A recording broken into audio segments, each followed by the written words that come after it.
Ito ang totoong footage ng isang lalaki na mag-isa lang na gumagalaw ng batong libo-libong kilo ang bigat. Walang makina, walang crane, walang magic. Simpleng tools, simpleng physics. At ito ang nakakabaliw. Posibleng ganito rin ang technique na ginamit ng mga sinaunang Egyptian sa pagtatayo ng Great Pyramid. Kaya ngayon, himayin natin step by step kung paano talaga naniniwala ang mga scientists at engineers na itinayo ang pyramid. Walang aliens, walang sci-fi, tao lang.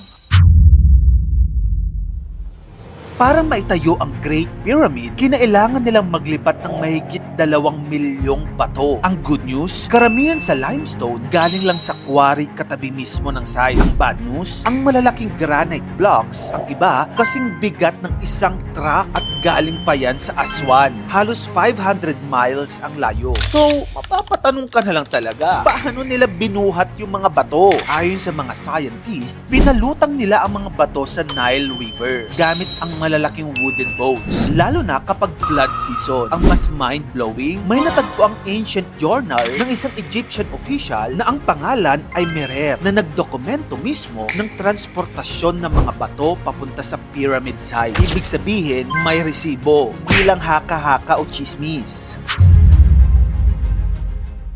Matagal na nating naririnig na mga alipin daw ang nagtayo ng pyramids. Well, mali. Natuklasan ng mga archaeologists ang worker villages malapit mismo sa pyramids. At guess what? Meron silang bakeries, kitchens, medical care, at maayos na tulugan. Ang pinaka-importante, may sarili silang libingan. Hindi binibigyan ng disenteng libing ang mga alipin. So ibig sabihin, hindi lang mga alipin yung nagtayo ng pyramid. Ang mas astig pa, may mga nicknames ang work teams na iniwan sa mga bato tulad ng Friends of Khufu. Ibig sabihin, may pride, may teamwork, may malasakit yung mga nagtayo. Tinatayang 20,000 hanggang 30,000 skilled workers ang nagtrabaho dito. Nagro-rotate sila ng mga shifts. Isa itong national project, hindi sapilitang trabaho.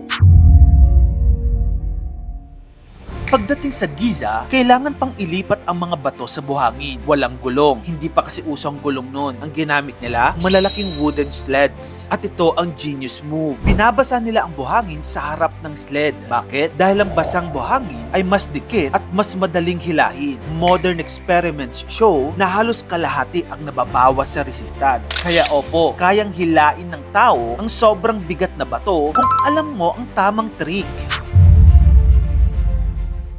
Habang tumataas ang pyramid, kailangan ding umangat ang mga bato. Ang pinaka-pinaniniwalaang theory ngayon, internal ramp theory. Ayon dito, may spiral ramp sa loob mismo ng pyramid na nakatago sa mga pader. Habang tumataas ang structure, hinihila ng mga manggagawa ang bato paakyat sa loob ng ramp, level by level. Ang nakakagulat, ang mga modern 3D scans ay nagpapakita ng mysterious tunnels at voids na tugma sa theory na ito.